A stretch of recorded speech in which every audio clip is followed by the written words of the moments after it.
sagantaa keenya tokko lama jedhee as ga'ee jira.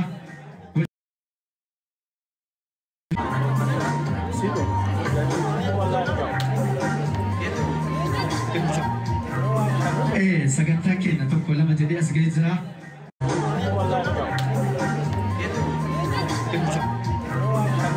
Sagantaa keenya tokko lama jedhee as ga'ee jira. Walshakii. Sagantaa keenya tokko lama jedhee as ga'ee jira. Walshakii balabaa jiran kanaaf gad jedhanii jedhaa jiranii jechuudha. Kanaaf obsumaan hedduu qophii yookiin wal dorgommii seenaa qarrees ta'ee qeerroon warroonni dhuunfaan dorgomuu barbaadan akkasumas ammas bifa guruupitti warroonni dorgomuu barbaadan garaan dhuftanii yookiin iddoo jirtan akka baastanii dorgomuu ni dandeessu jechuudha.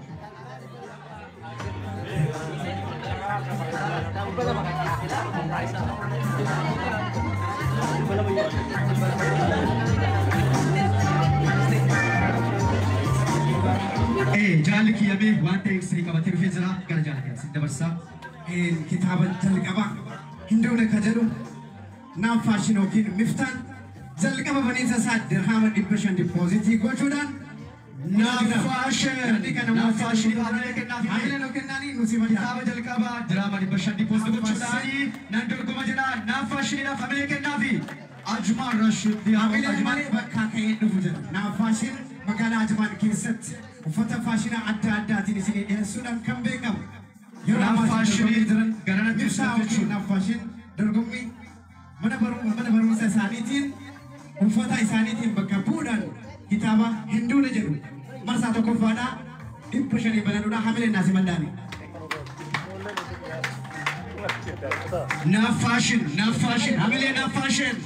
hamilee xiqqaata naaf faashinii garanatti dhufee jira jechuudha. Kunoo kitaaba tokkoffaa diraamaa 500 jallu qabee jira jechuudha. Asnaabayitii miftaakoo yookiin naaf faashin dorgomtii asitti argamu keetiif galatoomii jira. Akkasumas keessummoota keenya kabajamu hunda keessanuu bakka teessan irratti bifni isin arginuun harka bichaa namni dorgomuu barbaadu harka kee baaftaa dhufnee waan barbaadde ittiin dorgomtu si biraa fuudha jechuudha. Kanaaf naaf faashin keenya dirhama 500 hubattu kitaaba kana yoo mo'attanni fudhattu dhummuun immootu taaboleetiif fudhataa jechuudha. Kanaaf garuu irraan keessanii dirhama 500 as dhagootuudha.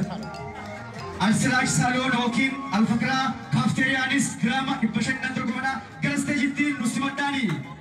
Welcome to stage. Keessummaa keenya kabajaa as bira.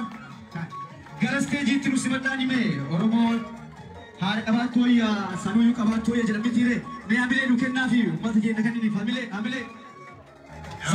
Alsiraaj Saloon yookiin Alfakraa Kaafteeriyaan 500 already bitameera. 500 mootee yoo kabitattu taate dorgomuu dandeessa. 500 kan naaf faashinii Alsiraaj Saloon illee 500 jedhaa xiqqoo ashaashaaluu qabdaa jedhaan maal jedha.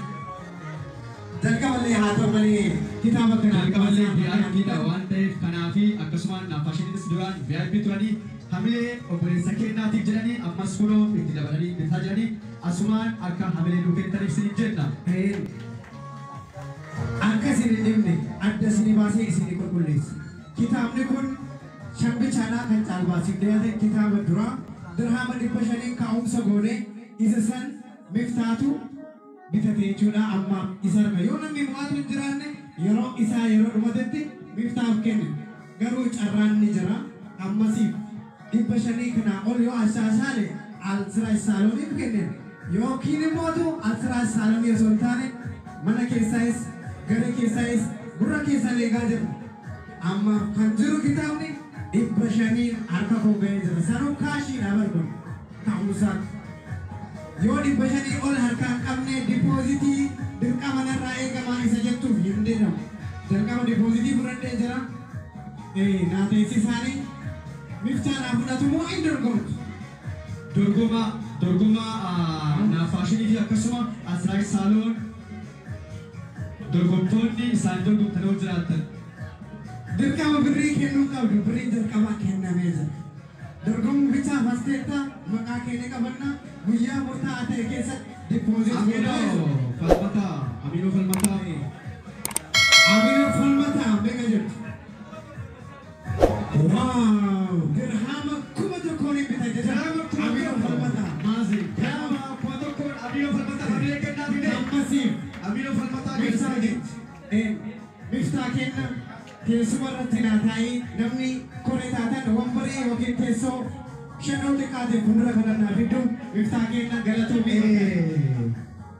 Kitaaba mata dureen hedduun jedhu kana namni namoota jiru alatti fudhata jedha. Baabaan kuma tokkoof dhibba tokko jedha. Mee baabaadhaafis hamilee kennaafi kuma tokkoof dhibba tokko. Kitaaba kuma tokkoo fi dhibba tokko kenneera. Waltajjii kan jiru baabaa harka jira jechuudha. Baabaan kun eenyu beektu dirhama kuma tokkoo fi dhibba tokko jira. Hamilee fi sagalee keessan dhagaa jira. Mee dugda duuba saniirraallee gareen achi nasreen faati namamaa jiru harka keessan qofa baastu namoonni kuma tokkoo fi dhibba tokko irra jira maqaan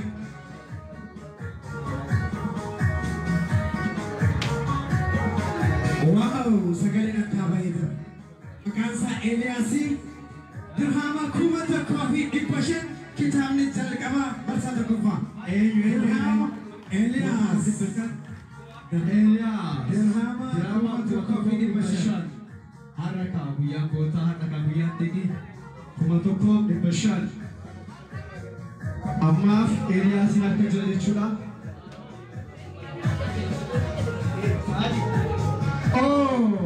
Saadaleen itimmee hamilee kennaafi saadaleen aleen irra taa'ee hordofaa jira gara miidiyaatiin dirhama kuma lamaan namni takka jira hamilee kennaafi dirhama kuma lama warra aleen Aleen dirhama kuma lama jechuudha.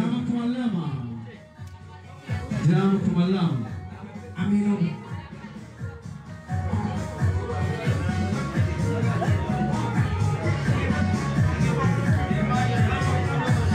ammaaf kitaabni hedduun jedhu jechuudha. Saayid aleen jechuudha. Maal aminummaa jedhan beektu saayiba nasree anoleeti namni hunduu beektu. Dirhama kuma lama warra Aleeniif dabarsee kennu. Dirhama kuma lamaaf dhibba shaniin bitadhee gara naaf fidan. Maal jedhu amileen jiru. Amileen falmataa fi dirhama jumaa dirhama kuma lama dhibba shan hamileen jiru kaa guys maayinini isanumaa nyaanne maal kun haasaa jette bashaadan. Ati garee kana hogganii an garee gama kana dorgoma namni baay'een harka baasee gaddee garee kooti gammachuu kan jaaliyyaasuuti harka baasaatiin dhugoote jechuudha. Eeliyaas Namameera waan tokko nu beeka guyyaa har'aa kana sitti argamne kitaaba kana maqaa bichaan eebbisnee galuuf hime waanuma qabdaniin humna qabdaniin dorgomtanii akka fudhataniif. Waaw Eeliyaas maal jedhan seetu as biraa duratti kuma tokkoo fi dhibba shaniin kan dorgoman dirhama kuma sadiin fudhadhee galanaaf kennaa jedhaa jiru. Hamileen hin jiru kan warra manaa keessaa eessaan dorgomee galanam hamileen kennaafi. Elamee warroonni caarachuu barbaadan ammaan booda kitaaba seeratti dhuftu jechuudha. Gara isteejii dhuftaniitiin caarattu ta'anii caarachuu dhooggamaadha. Seera caalta keessa koottaa garan tarii namni baay'atuu danda'a jennees rakkinni jiru gamtaa jireen dhugaa. Teessoo shanan warri koree taatan yoo xiqqaate teessoo shanii gamanatti naaf iddoo namni harka baaste asii fuuldura kana tarii kaameraa sodaachuu danda'a namni tokko qabuun barbaaduu fi yoo iddoo teessan irraallee dorgomuu barbaadan nuti wanni guddaan kaayoon as jiru kitaaba kana guyyaa isaa eeggatee bareedaa bifa haalaan waan dhugaa qabu irratti eebbisnee obboleessa keenya kan aarsaa kafalee osoo hunduu jidduutaan barreessaa kitaaba kanaa Muhammad beeksisu gammachiisnees akkasumas ofii keenyas waan dhugaa qabu tokko lafa buusuuf waan ta'eef humna keessanii waliin deemina namni humnaan dorgomtanii waan qeessan akka gootan isiniif dangaa hin goonu kanaaf kitaaba kana amma Eeliyaas kuma sadii beeksisa jidduuttis godha dirhama kuma sadii Eeliyaasiin harka jara kitaaba marsaa tokkoffaa kuma sadii irra jira wal mari'achaa jirtu bakka namni saayilantii ta'uu qabu namni kuma sadii mootee fudhatu dorgomuuf hin sodaatin waan qabduun waan qabdu kaashii amma sirraa fuudhu kaashii qabdannu marsaalee shanan keessattuu kaa'umsa kitaabotaa keessatti kitaabni tokkoffaa dirhama 500 lammaffaan 400 sadaffaan 100 akkasuma tartiibaan deema kaa'umsa san dippooziitii goota malee garuu gariinis taatee dhuunfaan dorgomte yegid amma durii kennuu qabdu guyyaa murtaa'aa ta'e keessatti waan hunda keetti waan irra waadaa siif deemu kennite kan akkasii qofa qabaadha amma